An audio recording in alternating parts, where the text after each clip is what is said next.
कहानी की शुरुआत में हम एक लड़की को देखते हैं जो रोड के बीचों बीच अपनी जान देने के लिए सड़क पर लेटी हुई है। कुछ ही देर में इस रोड पर एक गाड़ी आ जाती है। यह लड़की जैसे ही उस गाड़ी को अपनी ओर आता देखती है तो एक दर्दनाक मौत के डर से वो अपना इरादा बदल लेती है और वो सड़क से उठकर किनारे पर चली जाती है। तब वो गाड़ी वाला इंसान भी इस लड़की की मदद के लिए नहीं रुकता। वो इसे नजरअंदाज करके आगे निकल जाता है जैसे उसने कुछ देखा ही नहीं हो। इस लड़की का नाम लीसा है। लीसा की जिंदगी बिल्कुल भी ठीक नहीं चल रही। दरअसल आज लीसा की बेटी का जन्मदिन है, लेकिन अब उसकी बेटी इस दुनिया में नहीं रही। तब हम देखते हैं कि जो गाड़ी कुछ देर पहले लीसा को इग्नोर करके आगे निकल गई थी, उसे अपनी गलती का एहसास होता है। इसलिए वो आदमी अपनी गाड़ी रिवर्स करके लीसा के पास आता है। गाड़ी के अंदर बैठा एडम नाम का आदमी लीसा से पूछता है, क्या तुम ठीक हो? जिस पर लीसा जवाब देती है, हाँ मैं ठीक हूँ, मुझे कुछ नहीं हुआ। इस पर उस आदमी ने लीसा को बताया कि इस सुनसान इलाके से शहर काफी दूर है, इसलिए अगर तुम चाहो तो मैं तुम्हें शहर तक लिफ्ट दे सकता हूँ। लीसा मान जाती है और फौरन उसकी गाड़ी में बैठ जाती है। सफर के दौरान एडम लीसा से पूछता है कि तुम अकेली इस सुनसान जगह में क्या कर रही थी? लीसा ने एडम को बताया कि आज मेरी बेटी का जन्मदिन है, जिस वजह से वो आज मुझे बहुत याद आ रही है, पर बदकिस्मती से वो अब इस दुनिया में नहीं रही और अब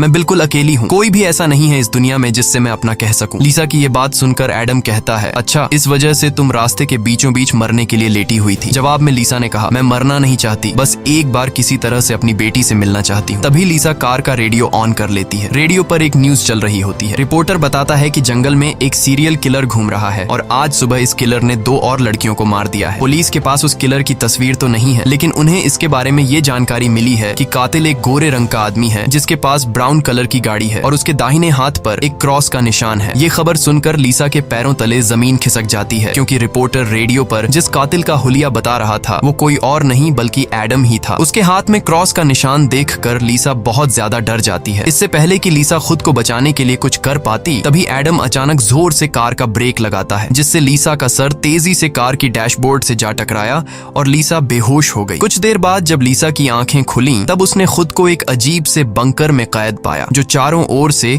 लोहे की मजबूत दीवारों से बना हुआ था। लीसा खुद को इस बंद जगह में कैद पाकर बहुत ज्यादा घबरा जाती है और मदद के लिए चिल्लाने लगती है, लेकिन उसकी मदद करने कोई नहीं आया। हम देखते हैं कि लीसा को एक अलग तरह का सूट पहनाया गया है और उसके हाथ में एक घड़ी भी पहनाई गई है। लीसा उस घड़ी को निकालने की बहुत कोशिश करती है, लेकिन वो घड़ी इतनी मजबूत थी कि काफी कोशिश के बाद भी वो उसके हाथ से नहीं निकलती। आखिर में जब उसे रियलाइज होता है कि इस जगह से निकलना इम्पॉसिबल है, तो वो थक हार कर एक जगह में बैठकर रोने लग जाती है। तभी अचानक उस चेंबर का दरवाजा खुला। लीसा ने देखा कि दरवाजे के दूसरी ओर एक सुरंग है। उस सुरंग के एंड से रोशनी नजर आ रही थी। लीसा को समझ आया कि अगर इस जगह से बाहर निकलना है तो इस सुरंग से होकर निकलना पड़ेगा। लीसा खुश हो जाती है कि उसे बाहर निकलने का रास्ता मिल गया है, लेकिन जैसे ही वो सुरंग के अंदर चली गई, तभी अचानक उसके पीछे उस चेंबर का दरवाजा अपने आप बंद हो गया। ये देखकर लीसा की सांस रुक गई और अब उसे समझ आया कि वो पहले से भी ज्यादा खतरनाक जगह में फंस गई है। तभी अचानक लीसा के हाथ में बंधे ब्रेसलेट में अलार्म बजने लगा और 11 मिनट का टाइमर सेट हुआ। ये देखकर लीसा समझ गई कि मुझे 11 मिनट में यहाँ से निकलना होगा, नहीं तो मैं हमेशा के लिए यहाँ पर बंद रह जाऊंगी। इसीलिए लीसा अपने हाथों और पैरों के बल रेंगती हुई जल्दी से उस रोशनी की तरफ बढ़ने लगी। लेकिन जैसे ही वो उस रोशनी के करीब होती जा रही थी, तभी अचानक उस सुरंग का आगे का दरवाजा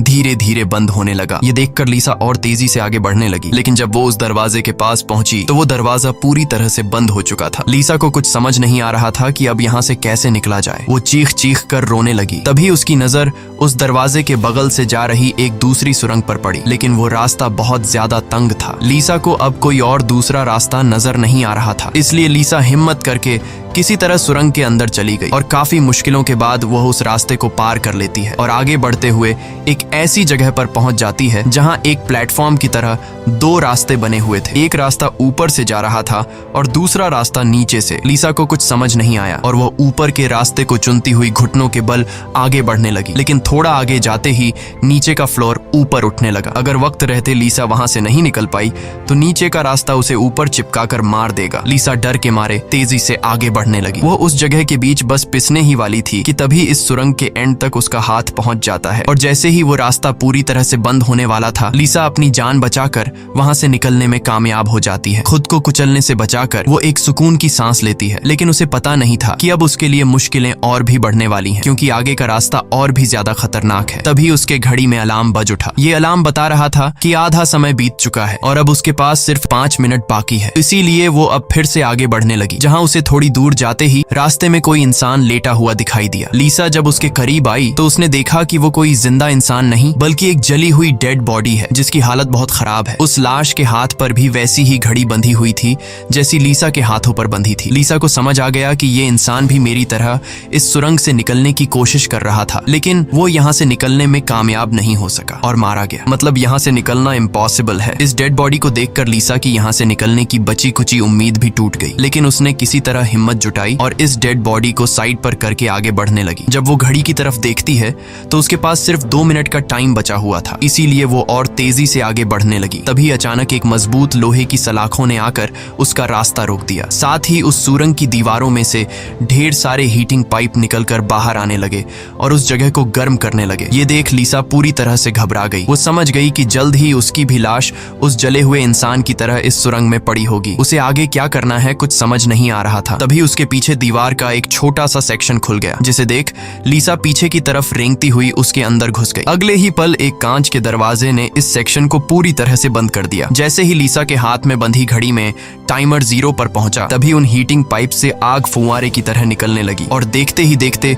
वो पूरी सुरंग आग की लपटों में डूब गई। लीसा जिस सेक्शन में बंद थी वह पूरी तरह से सिक्योर था, जिस वजह से उसकी जान बच गई। कुछ देर बाद वो हीटिंग पाइप्स वापस दीवार में चली गईं। लीसा जिस सेक्शन में बंद थी उस चेंबर का दरवाजा खुल गया। लीसा ने जो कुछ अभी अपनी आंखों के सामने देखा उस वजह से लीसा उस सेक्शन से बाहर नहीं निकलना चाहती थी, पर उस सेक्शन की दीवार लीसा को बाहर धकेल देती है और पहले की तरह अपने आप सुरंग से जुड़ गई। लीसा जैसे ही वहां से बाहर आई तभी उसकी घड़ी में फिर से 11 मिनट का टाइमर सेट हुआ। वह जैसे ही थोड़ा आगे बढ़ी तभी उस सुरंग का ऊपरी हिस्सा नीचे आने लगा और बिल्कुल उसके साथ आकर चिपक गया। बस इतना गैप बचा कि वो रेंगते हुए यहाँ से आगे निकल सके। लीसा अब पूरी तरह से बेबस हो चुकी थी। वो जोर जोर से रोने लगी। जब उसकी नजर घड़ी पर पड़ी तो वहां उसका टाइम खत्म हो रहा था, जिसका मतलब था कि अब से ठीक 11 मिनट बाद फिर से उस सुरंग में आग का सैलाब आएगा और लीसा को राख कर देगा। वो सोचती है कि इतनी बुरी मौत मरने से अच्छा है कि क्यों ना एक बार फिर से वो यहाँ से निकलने की कोशिश करे। इसीलिए वो फिर से हिम्मत करके अपनी जान बचाने के लिए पीठ के बल अपने हाथों के सहारे रेंगते हुए आगे बढ़ने लगी। थोड़ी दूर ऐसे ही रेंगते हुए जाने के बाद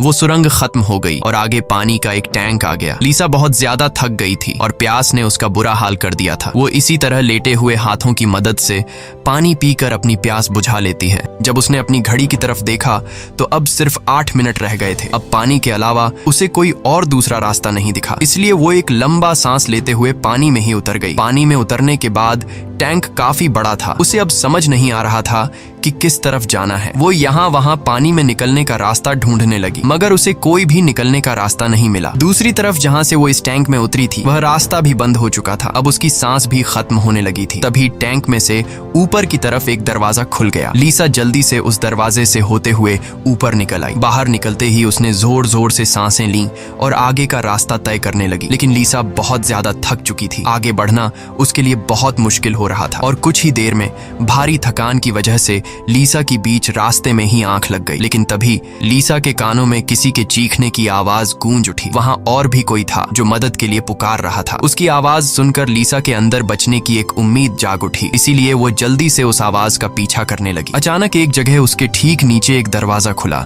जिसके अंदर उबलता हुआ तेजाब था। लीसा उस तेजाब में गिरने से बाल बाल बची। वो तेजाब इतना खतरनाक था कि एक मजबूत लोहे को भी कुछ सेकंड में पिघला देता। लीसा जल्दी से अपने कपड़े का एक टुकड़ा काटती है और उसे टेस्ट करने के लिए तेजाब में डुबोती है। कपड़ा कुछ ही सेकंड में काली राख में बदल जाता है। ये देखकर वो बहुत ही संभल कर आगे बढ़ती है। वो अपने हाथों और पैरों को उस गड्ढे के किनारों पर रखकर उस जगह को पार करने ही वाली थी कि तभी उसका घुटना तेजाब में लग जाता है, जिससे लीसा दर्द से चीख पड़ी। खुशकिस्मती से उसके सूट की वजह से उसका घुटना गलने से बच गया, लेकिन उसके घुटने पर एक गहरा जख्म बन गया था। अच्छी बात ये थी कि अब वह मदद की आवाज काफी करीब से आ रही थी। लीसा अपना दर्द भूलकर फिर से उस आवाज का पीछा करने लगी और आखिरकार वो एक लोहे की ग्रिड के पास जा पहुंची। उससे कुछ दूरी पर एक और ग्रिड थी जिसके पीछे एक आदमी था। उस आदमी ने भी लीसा की तरह हाथ में घड़ी और सूट पहना था। लीसा उससे कहती है कि देखो मेरी बात सुनो, हम दोनों यहाँ पर फंसे हुए हैं। अगर हम एक दूसरे की मदद करें तो यहाँ से निकल सकते हैं। लेकिन वो आदमी काफी लंबे समय से उस सुरंग में फंसने की वजह से उसकी दिमागी हालत खराब हो चुकी थी। वो कभी लीसा को गालियां देने लगता तो कभी सॉरी करने लग जाता। वो कहता है कि ये लोग जल्द ही वापस आएंगे और हम दोनों को मार देंगे। ये कहकर वो पागल जोर जोर से हंसने लगा। तभी लीसा देखती है कि उसके हाथ में बंधी घड़ी में 60 सेकंड की काउंटिंग शुरू हो गई है। वो हीटिंग पाइप्स दोबारा दीवारों से बाहर निकल आए और इस बार बचने के लिए जो सेक्शन था वो लीसा और उस आदमी के बीचों बीच खुलता है, जिसमें सिर्फ एक ही इंसान के छिपने के लिए जगह थी। अब या तो वो पागल आदमी बचेगा या फिर लीसा। अगले ही पल लीसा और उस पागल आदमी के आगे जो लोहे की ग्रिड थी वह हट गई। ये दोनों तेजी से उस चेंबर की तरफ भागने लगे और दोनों एक साथ चेंबर तक पहुंचे, जिसके बाद ये दोनों एक दूसरे को मारने लगे। उस बीच कभी लीसा उस पागल आदमी को चेंबर से बाहर निकाल देती तो कभी वो पागल आदमी लीसा को बाहर धकेल देता। लेकिन आखिर में जैसे ही वक्त खत्म होने वाला होता है, लीसा उस आदमी को लात मारकर चेंबर से बाहर कर देती है। वो आदमी लीसा को पैर से पकड़कर बाहर निकालने की कोशिश करता है। तभी 60 सेकंड खत्म हो गए और उस चेंबर के शीशे के दरवाजे ने उस आदमी का हाथ काट दिया। दर्द से वो आदमी चिल्ला उठा। तभी लीसा की नजर उस आदमी के हाथ पर पड़ी जिस पर क्रॉस का टैटू बना हुआ था। उस टैटू को देखकर लीसा समझ जाती है कि ये आदमी कोई और नहीं बल्कि उसे कार में बेहोश करने वाला सीरियल किलर एडम है। अब लीसा की सारी कंफ्यूजन दूर हो गई। पहले लीसा को लग रहा था कि एडम ने इसे यहाँ कैद करके रखा है, लेकिन उसकी ये सोच गलत थी क्योंकि एडम बेचारा तो अब खुद मौत के मुंह में था। इतने में ही लीसा की घड़ी पर 11 मिनट का वक्त पूरा हो गया और उन हीटिंग पाइप्स से निकलती तेज आग ने कुछ ही सेकंड्स में एडम को राख में बदल दिया। अपनी आंखों से एडम की इतनी भयानक मौत देखकर लीसा डर के मारे कांपने लगी। कुछ देर बाद सेक्शन के अंदर एक छोटे सुरंग में से एक रोबोट आता है। वह एक बहुत ही भयानक सा स्कल था। ये रोबोट लीसा को कोई नुकसान नहीं पहुंचाता बल्कि उसके तेजाब से जले हुए घुटने को ठीक कर देता है। लीसा ने उससे पूछा कि वो कौन है और उसे यहाँ क्यों लेकर आया है। जवाब में उस रोबोट के मुंह से एक टूल निकलता है और वो टूल लीसा के सूट के साथ कनेक्ट हो जाता है। उस टूल की मदद से लीसा को फ्लैशबैक की सारी बातें याद आने लगती हैं, जब वो कार में एडम के साथ थी और उसे एडम की सच्चाई का पता चलने पर एडम की उसके साथ झड़प हो गई थी। उस दौरान एडम ने लीसा पर चाकू से सीने पर वार किया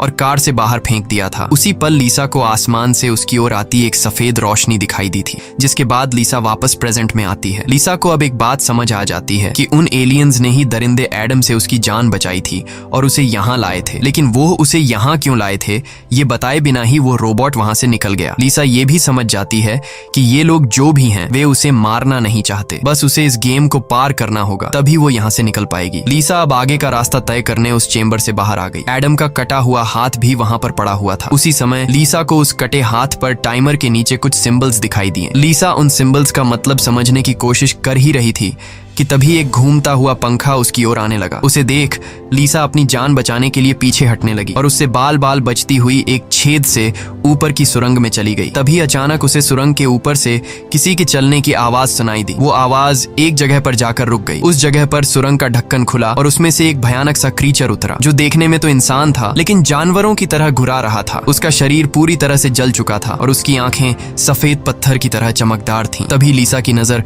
उसके कटे हुए हाथ की तरफ गई। उसका कटा हुआ हाथ देखकर लीसा समझ गई कि वो कोई और नहीं बल्कि एडम है, जो जलने के बाद एक राक्षस में बदल चुका है। अब वो लीसा को मारना चाहता था। एडम की आंखें जल गई थीं, इस वजह से वह लीसा को देख तो नहीं सकता था पर वो सुन सकता था। लीसा चुपचाप धीरे धीरे आगे बढ़ने लगती है, लेकिन तभी उसकी घड़ी के फर्श पर टकराने से एक हल्की सी आवाज गूंज उठी, जिससे एडम को उसकी भनक लग गई और तेजी से लीसा को मारने के लिए उसके पीछे आने लगा। लीसा उसके हाथ लगने ही वाली थी कि तभी लीसा एक पतली सुरंग से उस पार चली गई। एडम को कुछ नजर न आने की वजह से वह उस जगह को पार नहीं कर पाया। लीसा उस सुरंग से आगे बढ़ती हुई एक ऐसी जगह पर पहुंची जहां उसके पास आगे जाने के लिए 2 रास्ते थे। लीसा को कुछ समझ नहीं आ रहा था कि किस रास्ते को चुनना चाहिए। वह बहुत सोचने के बाद जब उसे कुछ समझ नहीं आता तो वह एक अंदाजे से लेफ्ट वाले सुरंग में घुस जाती है। सुरंग के बाहर एक कमरा था जिसकी चारों ओर कांच की दीवारें थीं। उन दीवारों पर लीसा को उसके पैदा होने से लेकर अपनी बेटी को जन्म देने तक की सारी यादें दिखाई दे रही थीं। वहां लीसा ने यह भी देखा कि किस तरह उसकी लापरवाही की वजह से उसकी बेटी की जान चली गई। लीसा अपनी बेटी को याद करके बहुत रोने लगती है। तभी उसने देखा कि ऊपर छत से एडम फिर से उसके पीछे आ रहा है, लेकिन लीसा उससे अपनी जान छुड़ाकर एक दूसरे सुरंग में पहुंच जाती है, जहां उसने कुछ ऐसा देखा जिससे उसकी खुशी का ठिकाना नहीं रहा। उसने देखा कि उस सुरंग के खत्म होने पर बाहर नीला आसमान चमक रहा है। अपनी आजादी को इतने करीब से देखकर लीसा में दोबारा हिम्मत आ गई, लेकिन उस सुरंग को पार करने के लिए उसे एक कंटीले रास्ते से होकर गुजरना पड़ेगा। अब सिर्फ 60 सेकंड का टाइम बचा हुआ था। अगले ही पल हीटिंग पाइप्स भी दीवार से बाहर निकल आए, जो 60 सेकंड्स खत्म होते ही उस जगह को आग से भरने वाले थे। लीसा बिना टाइम जाया किए इन कांटेदार तारों के नीचे से जाने लगी, जिससे वो कांटेदार तार उसकी बॉडी में घुसकर लीसा की पीठ बुरी तरह से काट देते हैं। लीसा बहुत ज्यादा तकलीफ में होती है और उसके पीठ से बहुत ज्यादा खून निकलने लगता है, लेकिन लीसा खुद की परवाह किए बिना धीरे धीरे आसमान की तरफ बढ़ने लगी। तभी पीछे सुरंग में चेंबर खुला, जिसमें एडम झट से जाकर छिप गया। अब कुछ ही देर में आग का सैलाब आने वाला था। खून से लथपथ लीसा बाहर निकलने की कोशिश में थी, लेकिन बहुत ज्यादा खून बहने की वजह से अब आगे बढ़ना उसे मुश्किल हो रहा था। उसकी आंखें धुंधली हो रही थीं। तभी 60 सेकंड्स खत्म हो गए और अगले ही पल वहां आग बरसनी शुरू हुई। उससे पहले कि वो आग का सैलाब लीसा को भी अपनी चपेट में लेता, लीसा के ठीक नीचे एक द्वार खुला और वो नीचे एक चेंबर में जा गिरी और बेहोश हो गई। थोड़ी देर बाद जब लीसा की आंख खुली तो उसने देखा कि वो फिर से उसी जगह पर आ गई है जहां से उसने बढ़ना शुरू किया था। यानी अब तक उसने जितनी भी मेहनत की यहाँ से निकलने की, वो सारी जाया चली गई। ये देखकर लीसा अब पूरी तरह से टूट चुकी थी। तभी वो रोबोट उसकी मरहम पट्टी के लिए दोबारा आ जाता है। लीसा ने उसे मरहम पट्टी करने से रोका, क्योंकि वो दोबारा ये सब दोहराने के लिए तैयार नहीं थी। उसने रोबोट से कहा कि वो अब सिर्फ मरना चाहती है। उस रोबोट ने लीसा की बात मान ली और उसके मुंह से एक इंजेक्शन निकलकर लीसा के शरीर की तरफ बढ़ने लगा। तभी लीसा को एडम के हाथ पर बने हुए निशान याद आ गए। वो समझ गई कि जरूर वो निशान यहाँ से बाहर निकलने का रास्ता बताते हैं, इसलिए वो अपने खून से दीवार पर एडम के हाथ पर बने हुए निशान बनाने लगी, जिसे काफी गौर से देखने के बाद लीसा को पता लगा कि ये तो एरो है जो यहाँ से निकलने की डायरेक्शन बताते हैं। जैसे कि पहला एरो लेफ्ट साइड की तरफ मुड़ा हुआ था, जिसका मतलब रास्ते में आने वाली पहली 2 सुरंगों में से उसे लेफ्ट साइड वाली सुरंग के अंदर जाना चाहिए। दूसरे नंबर का एरो राइट साइड की ओर मुड़ा हुआ था, यानी पहली सुरंग को पार करने के बाद जब फिर से एक साथ 2 सुरंगें आएंगी तब राइट साइड वाली सुरंग के अंदर जाना चाहिए। उसे लगा कि जरूर मेरे हाथ की घड़ी के नीचे भी इसी तरह के सिंबल्स बने होंगे जो यहाँ से बाहर निकलने की डायरेक्शन बताते हैं। ये समझते ही लीसा ने उस रोबोट से उसके जख्मों को ठीक करने को कहा। जख्मों की मरहम पट्टी होते ही वो एक नई उम्मीद के साथ फिर से इन टनल्स में निकल पड़ी। लीसा पहले भी इन सुरंगों से गुजर चुकी थी, इसलिए वह बड़ी आसानी से उन सुरंगों को पार करते हुए आगे बढ़ने लगी और उस तेजाब से भरे गड्ढे के पास जाकर रुक गई। वहां उसने अपनी घड़ी को तेजाब में जलाकर उसे अपनी कलाई से अलग किया। उसकी कलाई पर भी ठीक वैसे ही सिंबल्स थे जैसे एडम के हाथ पर थे, बस उनमें थोड़ी बहुत चेंजिंग थी। लीसा उस जली हुई घड़ी को अपने हाथों में लिए हुए आगे बढ़ने लगी और उस जगह पर पहुंच गई जहां उसने पहली बार इन 2 टनल्स में से लिफ्ट वाले टनल को चुना था, लेकिन सिंबल्स के मुताबिक सही सुरंग राइट वाली है। वो जल्दी से राइट वाली सुरंग में चली गई, जहां आगे जाकर उसे 2 और सुरंगें मिली जिनमें सही सुरंग लेफ्ट वाली थी। इसी तरह लीसा अपने हाथ पर बने निशान की मदद से हर बार सही रास्ता चुनकर आगे बढ़ रही थी, लेकिन तभी एक बार फिर से एडम उसके पीछे पड़ गया। यहाँ लीसा समझदारी से काम लेते हुए एडम को गुमराह करने के लिए एक सुरंग के अंदर अपनी घड़ी फेंक दी और खुद दूसरी सुरंग में छिपकर बैठ गई। एडम घड़ी की आवाज का पीछा करते करते दूसरी सुरंग में घुस गया। एडम के जाते ही जब लीसा ने अपनी कलाई पर बने सिंबल्स चेक किए तो उसे पता चला कि उसने एडम को जिस सुरंग में भेजा था वही सही सुरंग थी। ये देखकर लीसा बहुत ज्यादा परेशान हो गई। अब लीसा के पास कोई दूसरा रास्ता नहीं था, इसलिए वो धीरे से एडम जिस टनल में था वो भी उस टनल में घुस गई। ये टनल काफी अजीब सा था। ऐसा लग रहा था कि ये टनल जैसे किसी बड़े जानवर का पेट हो। लीसा धीरे धीरे आगे बढ़ने लगी। थोड़ा सा आगे जाकर उसने देखा कि उसकी घड़ी सामने पड़ी हुई है, लेकिन एडम भी वहाँ पर मौजूद है। एडम अब चूंकि देख नहीं सकता था, इसलिए लीसा चुपके से उस घड़ी को उठा लेती है, पर तभी घड़ी में 60 सेकंड्स बचे होने का अलार्म बजने लगा, जिसकी आवाज से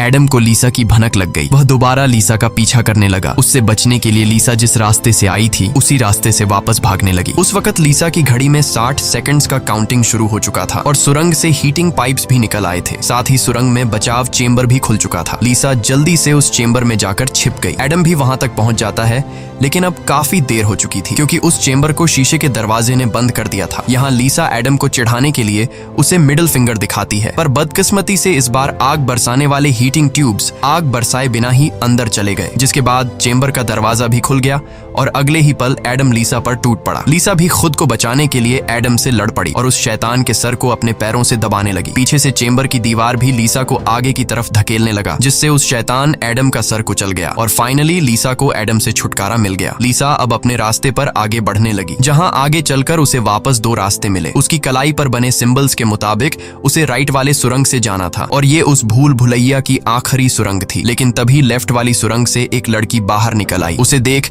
लीसा लीसा की आंखें खुली की खुली रह गईं और वो रोने लगी, क्योंकि यह लड़की कोई और नहीं बल्कि उसकी बेटी नीना थी। नीना के मरने के बाद से लीसा ने जीना ही छोड़ दिया था। उसकी बस यही एक ख्वाहिश थी कि वो किसी तरह नीना से मिल पाए, और आखिरकार आज उसकी ये ख्वाहिश भी पूरी हो गई। नीना ने अपनी माँ लीसा से कहा कि अब दोबारा मुझे फिर से अकेला मत छोड़ना, जिस पर लीसा ने जवाब दिया, नहीं बेटा, मैं हमेशा तुम्हारे साथ रहूंगी। जिस पर नीना कहती है, तो फिर आओ मेरे साथ लेफ्ट वाले टनल में चलो। लीसा रोते हुए बोली, नीना, मैं तुम्हें फिर से खोना नहीं चाहती, लेकिन सच तो ये है कि तुम पहले ही मर चुकी हो और मेरी मंजिल दूसरी सुरंग में है। इतना कहकर लीसा वहां से जाने लगी। पीछे से नीना उसे पुकारती रही, लेकिन लीसा दिल पर पत्थर रखकर उस सुरंग से बाहर निकली। बाहर आते ही लीसा फूट फूट कर रोने लगती है। उसके बाद लीसा ने बिना समय गंवाए राइट वाली सुरंग में घुस गई, जहां उसे सुरंग के अंत में खुला आसमान दिख रहा था। वो खुश होकर तेजी से आगे बढ़ने लगी, लेकिन तभी उसके रास्ते में 3 लोहे के ब्लेड्स आ गए जो लगातार तेजी से ऊपर नीचे हो रहे थे, जिन्हें पार करने का मतलब था खुद के टुकड़े करवाना। लेकिन लीसा को हर हाल में यहाँ से निकलना था, इसीलिए उसने गौर किया कि उनमें से पहला ब्लेड हर 4 सेकंड्स में एक बार नीचे आ रहा है। लीसा उसके करीब पहुंची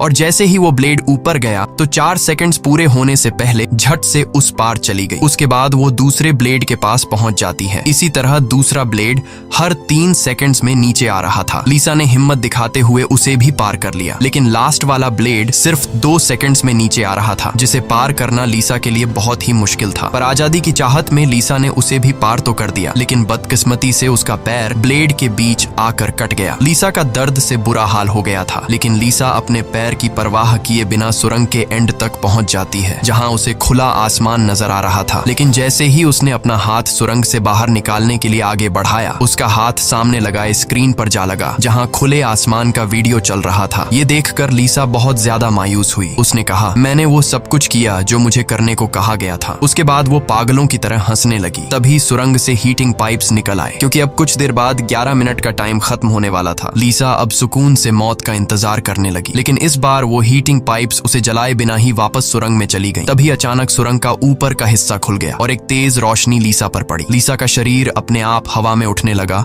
और उस रोशनी में समा गया। थोड़ी देर बाद जब लीसा की आंख खुली तो उसने खुद को एक झरने के किनारे पाया, जिसे देख लीसा के चेहरे पर मुस्कान वापस लौट आई। वहां पर नीना भी मौजूद थी। लीसा ने नीना से पूछा, क्या मैं मर चुकी हूँ? इस पर नीना ने कहा, तुम्हारा शरीर एक बार नहीं बल्कि अब तक कई बार मर चुका है। लीसा ने फिर से पूछा कि अब यहाँ मुझे क्या करना है? जिस पर नीना ने जवाब दिया, यहाँ तुम्हें बस जीना है और कुछ नहीं करना। यहाँ हमें पता चलता है कि जिस जगह पर लीसा अब मौजूद थी वो जगह दुनिया नहीं बल्कि कुछ और ही थी और किसी स्वर्ग की तरह खूबसूरत थी। इस फिल्म की शॉर्टकट एक्सप्लेनेशन ये है कि लीसा जब एडम के साथ कार में सफर कर रही थी, तब एडम ने लीसा पर चाकू से वार करके उसे मार दिया, जिसके बाद वह सीधा नरक पहुंची। वहां उसके पाप धुल गए और एंड में वह स्वर्ग जा पहुंची। इसी के साथ ये कहानी खत्म हो जाती है। अगर वीडियो आपको अच्छी लगी हो तो हमारे चैनल को सब्सक्राइब और वीडियो को लाइक कीजिए।